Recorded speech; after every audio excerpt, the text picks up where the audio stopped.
We have big news. We have exciting news for you. Tell them what it is, Sareena. We are super excited to announce that we are starting our first membership this January 2024. Yay! Membership.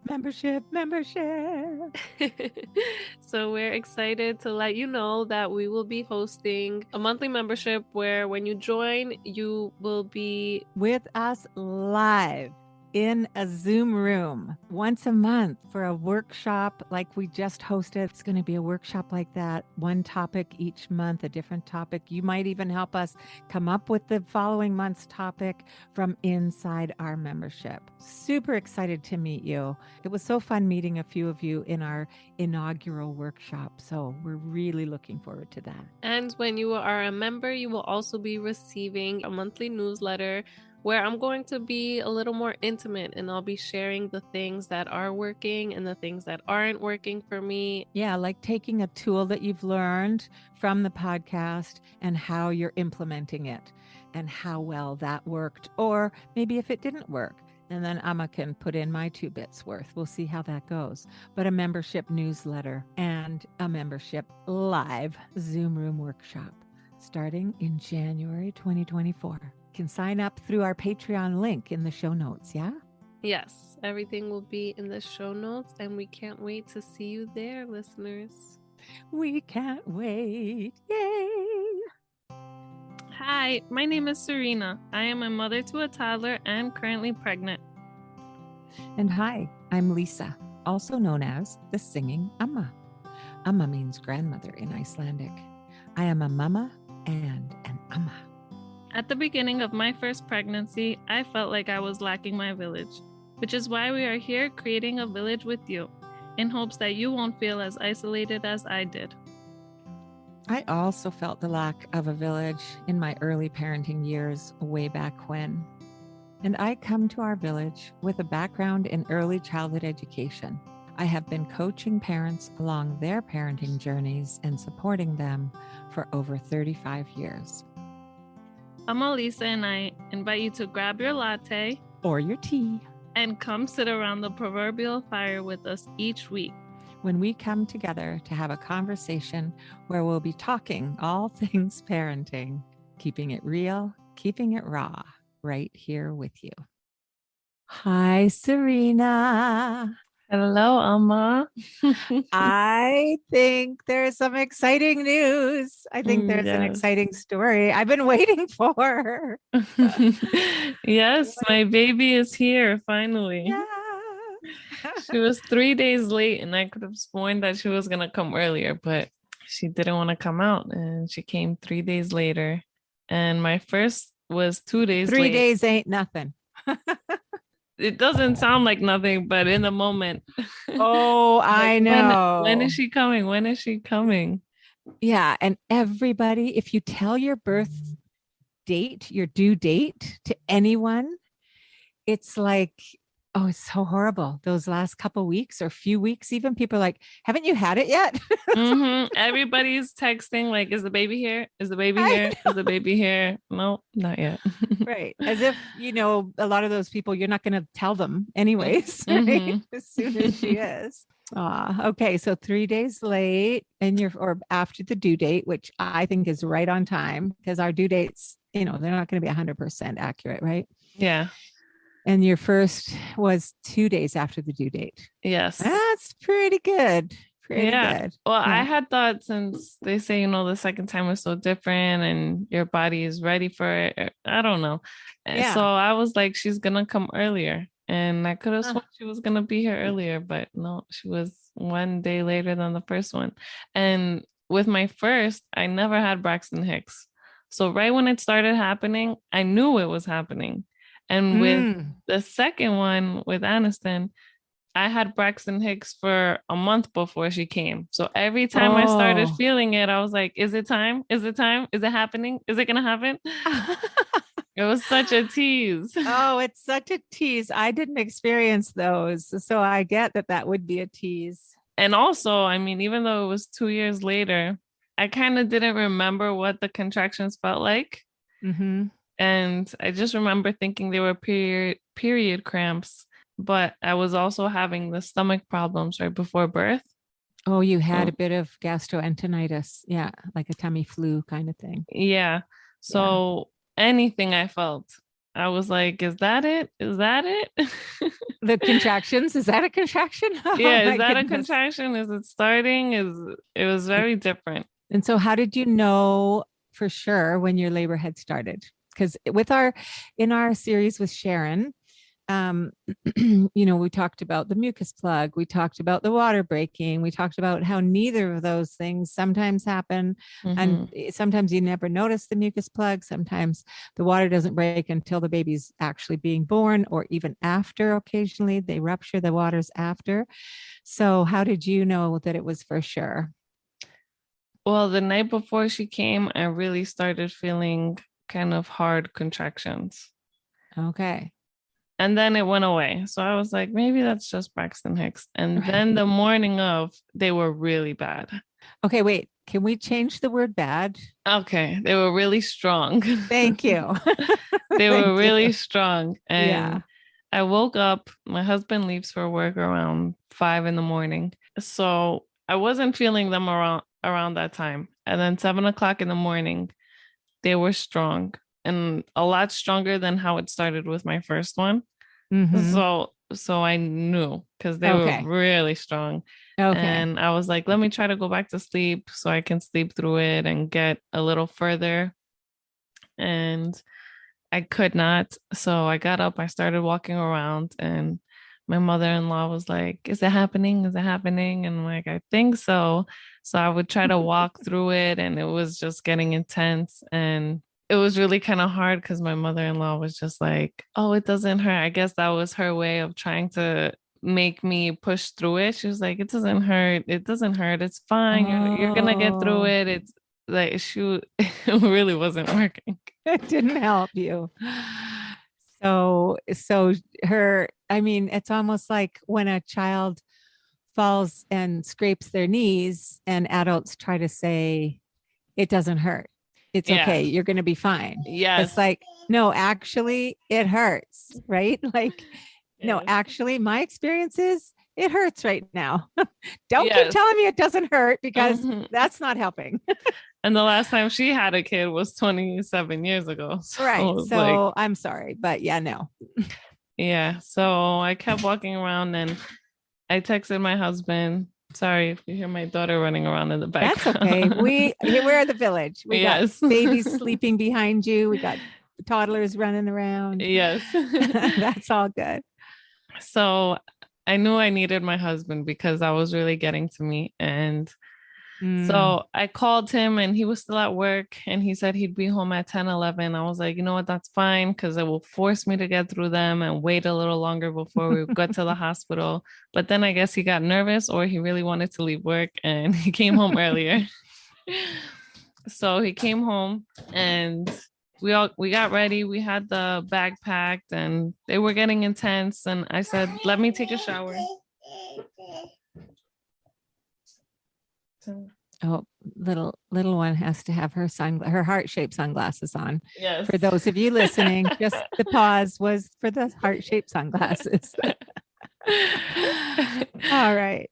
So I You took a wanted to have a shower. shower? Uh-huh. Yes, I took a shower and I took a shower after him because I was just trying as much as I can to delay. And so just tell me, like, were was these the contractions? Because with Sharon, she was explaining how, in the beginning of labor, it's the longest part, right? The first stage.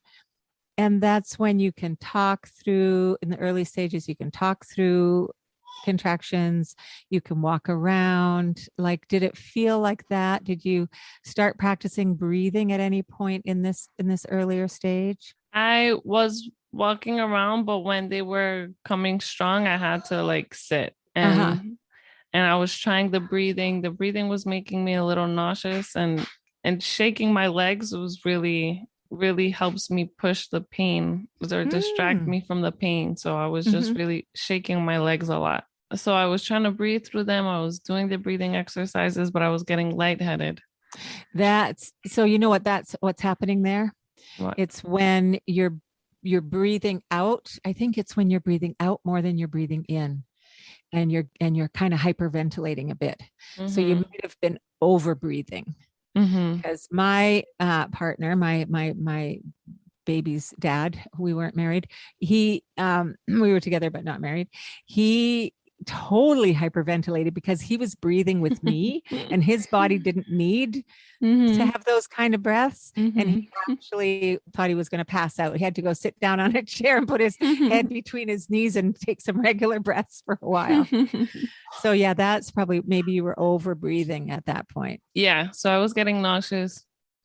And so I had to sit, and I would sit through the contractions, and my husband came home. He took a shower, and that was fine.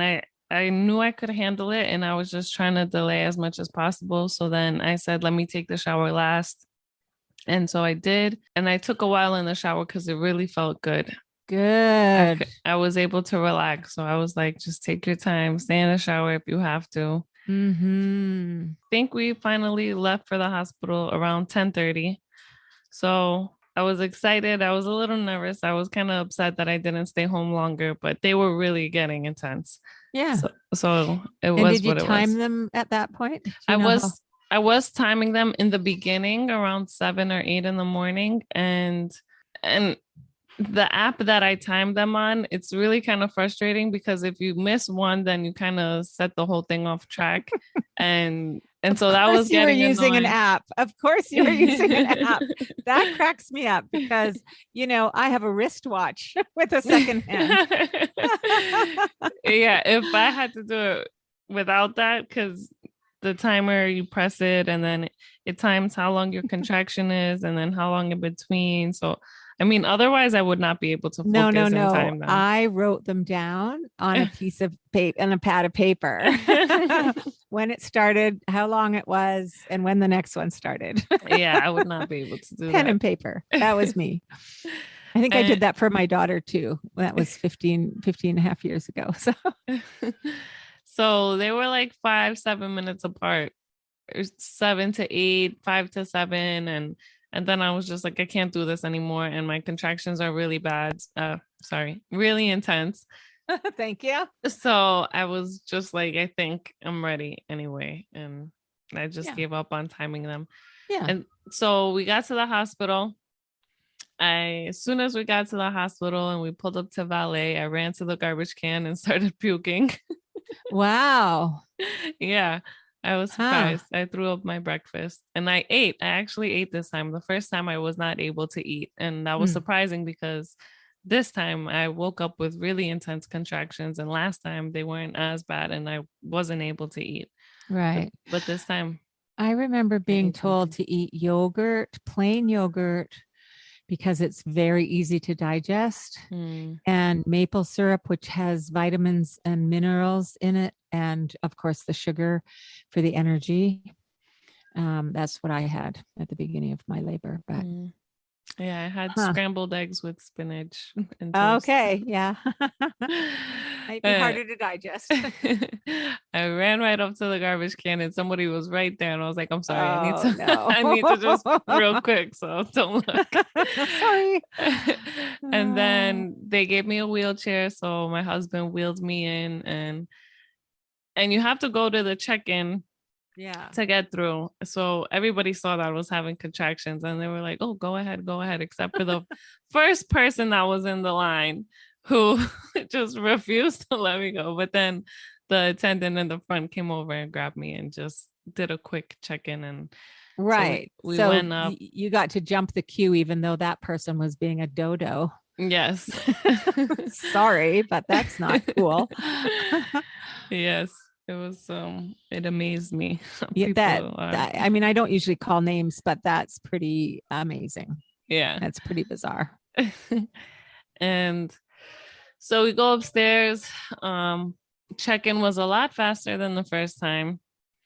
Somebody came out to the waiting room and asked me the questions quickly. I guess they could see that I was really in pain, and they came out, asked me super quick, and then got me in the room as soon as possible.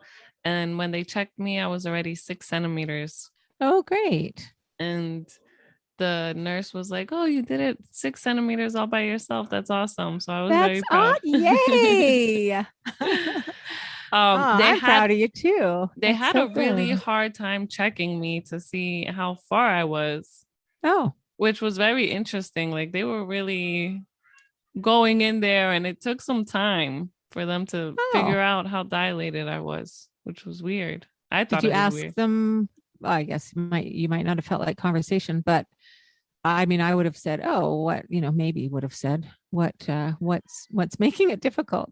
And they said it's super thin, so it was really thin and it was hard to find. I don't, Okay, so the edges of it that they're measuring, the edges of the cervix that are being pulled back and open, those edges of the cervix must have really stretched thin, so they couldn't actually tell where the edge was, right? Where they're feeling. I guess. I get that. I get that.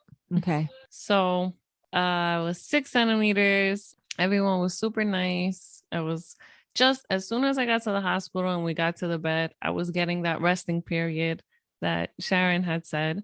And Nice.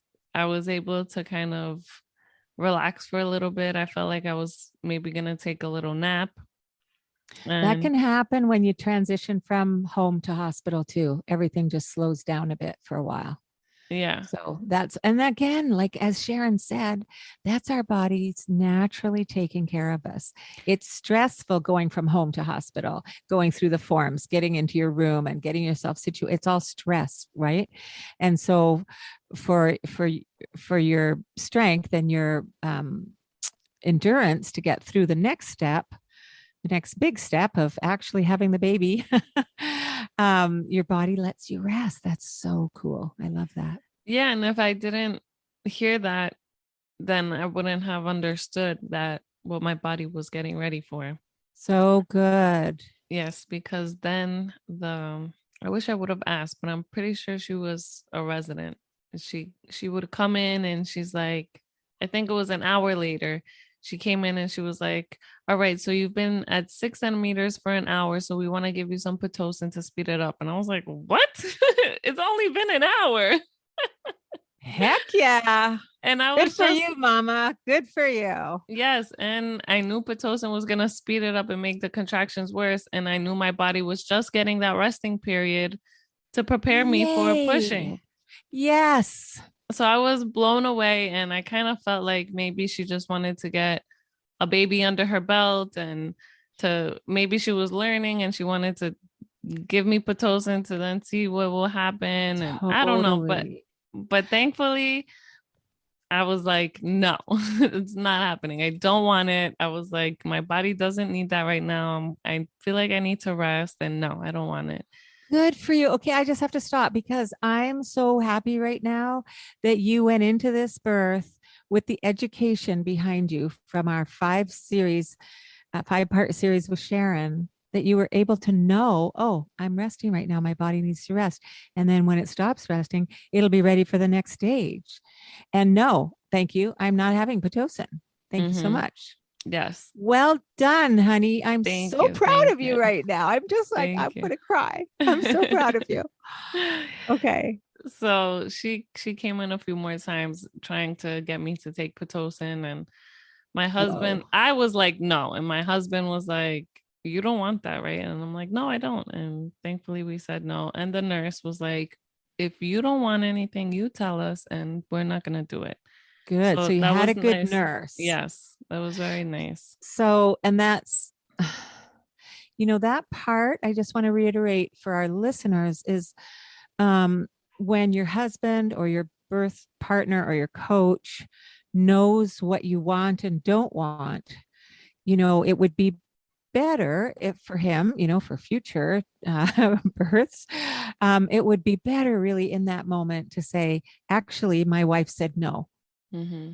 Like to fully support you, not to question you don't want it, right? Because that might give you a little bit of like, oh, do I? No, I don't think, you know what I mean? Like it could in a moment make you question it. And Yeah. his and so, but so good that you were so strong and empowered, which is Sharon's big thing. Empower women for labor.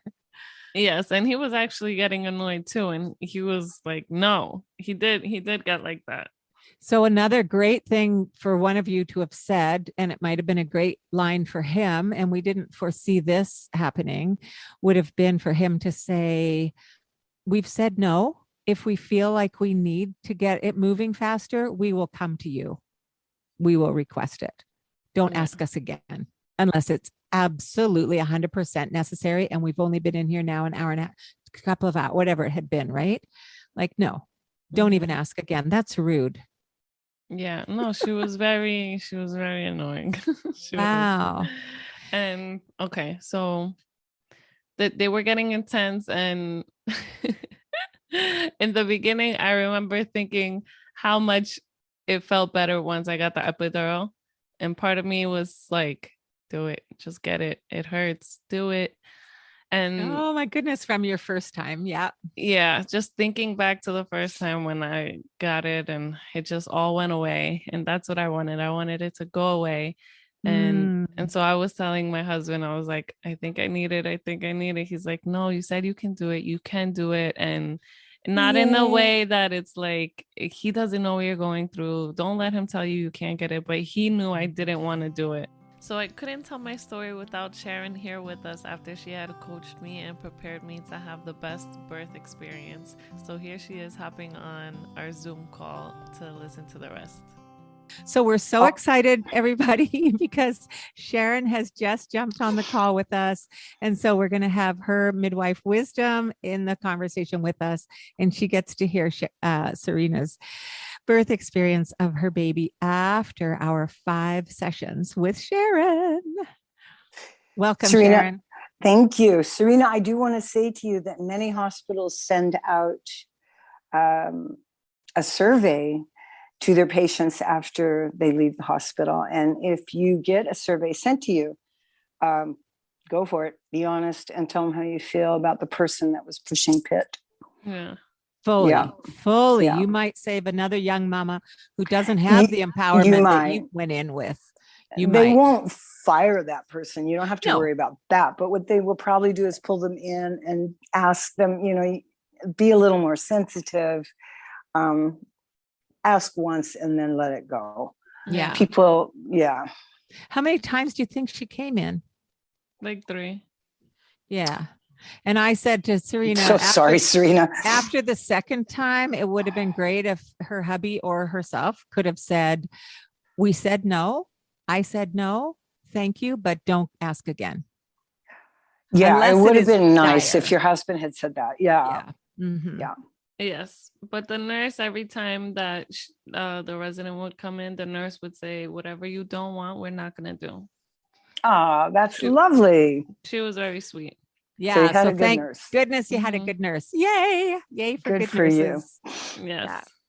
Okay. And okay, so we were talking about how I was thinking I needed the epidural. That's right. That's where we got to. I was telling my husband, I think it would be so much better if I got the epidural, and he knew I didn't want it, and I knew I could do it. I just remember thinking back to the first time when I got it, and it just all went away, and that's what I wanted, for it to go away. Yeah, that's normal. Yeah, that's normal. Yeah. So my husband was like, you can do it. You don't need it. You can do it. And then at the end, when they were getting so intense, and like I was like not crying, but making like crying sounds and loud noises. Making a lot of sounds. Yeah. He was getting scared, and he was like, if you need it, get it. You can get it. It's fine. Get it. Because he was getting worried. Sareena, it crossed my mind that when we talked about labor, I may have forgotten to tell you that when you get to the part where you don't think you can do it any longer, that it doesn't get harder than that. You did mention that. Yeah. And it's the shortest part of labor, but it's tough. It's tough. Hang on for the ride. Yes. And it was the shortest part. And by the time it got that bad, I was not going to be able to, when he started getting scared and he was like, get that epidural, I was like, it's too late. It's too late. I can't lay still for it. Yeah, that's right. You told me that before. I can't stay still. I can't. So I was like, but what I love too. Were you up and walking around? Sorry, no. Lisa. Oh, no. Okay. What I love for our listeners here, I just want to reiterate what I love in that part of the story is that your husband, your birth partner, was able to say, you've got this. You can do Yeah. this. I know you can do this. And Yeah. partly, you know what? That's because he got some education too. He got a little itty bitty bit of education in a private session with Sharon on And he FaceTime. came through. And he came shining through. But I just want to say, all of you listeners out there, if you're pregnant, first time mamas, but this was also second pregnancy and birth, you know, get yourselves educated. We can get you in touch with Sharon or find yourself a midwife or a doula who knows who you feel in alignment with too. That's the important thing. Yeah. Yeah. That's so great. I'm so proud of him too. Yeah. You know, my mom, I think she just listened to what our bodies go through during labor, and she had 3 kids. And she's like, I learned so much in that episode. She's like, there's so much I didn't know. Yeah. That's so great. I love that. You know, lots of times when I do a home birth, oftentimes the parents of the girl delivering the baby, the woman delivering the baby, are there. And I have heard so many times mothers say to me, I never got to experience this. It's so amazing to see this and to share this, because now we have a choice to speak up. We've always had a choice to speak up, but women never did speak up before. Mm-hmm. Well, when they did, they were pretty much squished back down by the medical. We know best. Yeah, that's what I was going to say. Women, we know internally somewhere there's a little inkling, a teeny tiny shadow of an inkling sometimes that wants to speak up. But if you dare to speak up back in those days, you got shut down fast, you know, and that rides over. I mean, that was the kind of births that Sharon and I, you know, when we were born, it was that kind of intensity. And, you know, just gradually we're coming back to women knowing and feeling empowered in our own bodies and making our own choices about our births. Right. And many of our grandmothers did not experience their births at all. They were knocked out. They didn't even realize what it was. But our great grandmothers were delivering at home because that's what there was with a midwife. Right. A local midwife, right? So, or a great grandmother, depending on your age. So it's not very many generations, but it gradually got squished and squashed and stuffed down by the predominantly male medical profession. I think when the predominantly male medical profession went from 5% C-sections to 25% C-sections, women stood up and took back their experience. Oh, well, good. Thank goodness. Yeah. Hold that baby up. I want to. Oh, you're nursing. Oh, look at that hair. I know. Look at that black hair. Oh, I didn't mean for you to take her off. I'm sorry. Oh, she was off. She was off. Oh my God, she's gorgeous. Can you hold her closer? I'm trying to get closer to see her better, but that's not working. She's in a daze. She's so pretty. What kind of a personality does she have compared to your first one? They're honestly pretty similar. They're very they sleep. They only cry when they're hungry, and it's just really easy. I find most not all, but most well-cared babies are like that. Yeah. If you just meet their needs and you have support.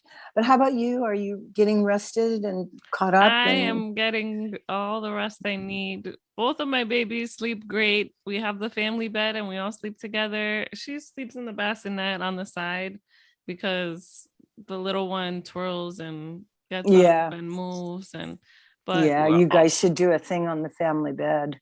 Yeah, we will, because it's wonderful. It is so wonderful. Yeah. And my first has always slept really great. She's such a little sleepy, and this one is the same. She sleeps. And what is your daughter's reaction to the newborn baby being there? Okay, wait. We got to go back to the birth. Okay, I'm so sorry. I'm so sorry. I got to hear this story before I have to go about move. Sareena for so long. I didn't want to call you because I didn't. you needed your own time to recoup and stuff. And oh no, I'm fine. okay, now. I'm sorry. It's been 3 weeks. Okay. I'm good. I got to hear this birth story. I've been waiting for Okay. weeks. What is she? You're 2.5 almost, you're weeks at or 9 3.5? centimeters. What's today? She's gonna be 4 weeks. 4 Yeah, weeks. What almost day is 4 today? weeks. The 26th. Today it's a Thursday. She turned 3 yeah, weeks. Thursday. She turned 3 weeks on Tuesday. Yeah. And so she was born on the 26th. On the 3rd. Oh, sorry.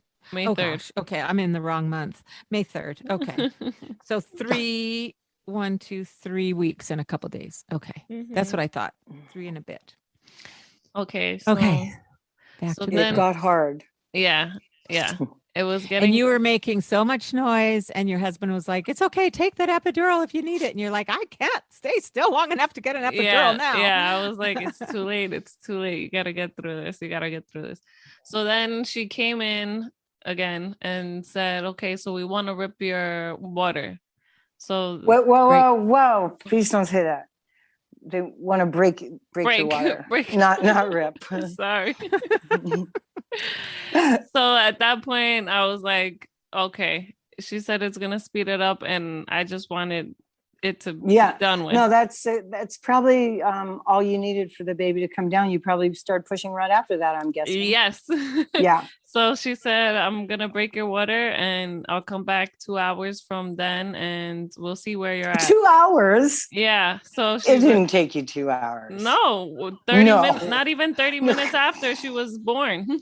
Oh, she must have been a resident. When you break water, you have your gloves on and you sit there and you wait. Stay in the room, right? Yeah. Especially if she's that far along. Oh my goodness, yes. Or she wants to give you pit 3 or 4 times, and then she, and then she breaks your water. No. And she's going to leave you. This is the same woman, Sareena? This is the same woman, Sharon. Oh. So she broke my water. She broke my water, and she said not a lot came out, that maybe my water had broken already. No, the head was down. I'll bet you anything. Down, real down. Yeah. Yeah, probably because, after she broke it, she came out 30 minutes later. Was there a lot of fluid that came out with her? Do you remember? I don't know. My guess is that you had hindwaters, and then as soon as she broke the water, the baby was ready to come. You probably had been dilated for a while. You never had a stop space, though, between dilation and pushing. Well, that resting space. When she got to the hospital and they said she was 6 centimeters, they also said it was very hard to get a read of how many centimeters she was, because it was very thin. I guess the cervix, lip of the cervix was very thin. They couldn't figure it out. Sareena, I think that person was learning too, because she really was struggling. I'm gonna come catch you next baby. This is ridiculous. Yeah. Too thin to tell where the dilation is. Then you were dilated. What time were you at 6? As when I got to the hospital. What time was it? 11:30. When was baby born? And then how long did you rest? I don't remember. An hour? I think so. Okay, 11:30, 12:30. Yeah, that's 1 o'clock. That's what you told me, an hour, and then she wanted to give you pit because you'd been there an hour and you hadn't moved from 6 centimeters. Mm-hmm. Yeah. Mm-hmm. The baby was delivered at 2:30. When they broke your water, you were completely dilated. You were ready to go. Yeah. Yeah, I think that you may have been dilated for a long time. I think so too. I think the person who was checking me didn't, because she would go up there and it'd take her a while to figure out how dilated I was. You needed a second opinion of someone who knew what they were doing. Well, if sometimes it takes time, if you're having a question about the position of the baby's head, you have to be really careful to find the sutures and the fontanelles and blah, blah, blah. We won't go into that. But so that we know, Sharon, so that we know that the baby's head is coming out the appropriate, like the normal, the regular, I don't know what the word is, direction. The average way. The average way. You know what, Sareena, I would ask you to make sure that you get a copy of your medical birth records. They belong to you. You'll have to pay $2 a page or whatever they charge, but it's well worth it. Number one, for you to have and for me to read. And also for you to have, for the next time you have a baby, you should be having records of both of your kids, and you should keep them always. Okay. Yeah, I love that. And that you also then can pass those on to you. You had girls. They're going to have babies. Yeah. Yeah, that's nice. Mhm. All right. So there you are. The water's broken, and then it gets really hard and hot and fast and heavy. And then what did you feel at that point? Did you feel like pushing immediately? My husband went to the bathroom and I was like, I feel like I need to poop. Yeah, you probably were pushing. Yeah. I yelled that while he was in the bathroom, and then he came running out. He was like, what? You feel like you need to poop? Should I call the nurse? Yes. Oh, to have a bowel movement. No, she was pushing the baby. Honey, I'm asking her what she thought she felt. No, I felt like I needed to poop. Yeah. To poop. Yeah. Yeah. But they say that's when you're ready to push. Yeah. So but I just wanted to clarify that, because for our listeners, it was ahead. It can feel like it's a sensation of needing to have a bowel movement. Yeah. And some women go to the toilet at that point and the baby's head starts coming through. Yeah. I've known that to happen. So how long did you push? I pushed for 10 minutes and then she came out. You'd been dilated for quite a while. That's my guess. Right. Well, when you get into a situation where you're dilated and they want to break your waters, one of the first things you want to do is get up and move around, because often gravity itself is going to bring that head down further and break the waters. But it's not bad that the waters were broken. Your baby otherwise would have been born in the call eventually, which is also okay. It's actually which means the waters stay in intact. the bag of water. Yeah. In the bag of waters. Yeah. And then they get occasionally they get born in their bag of water, which is pretty cool. It's pretty amazing. We have to break the bag, usually at the neckline, break the bag quickly and pull it off. But babies are fine, because why? Because they're breathing through their cord until the placenta is born. That's right. Right. They're fine.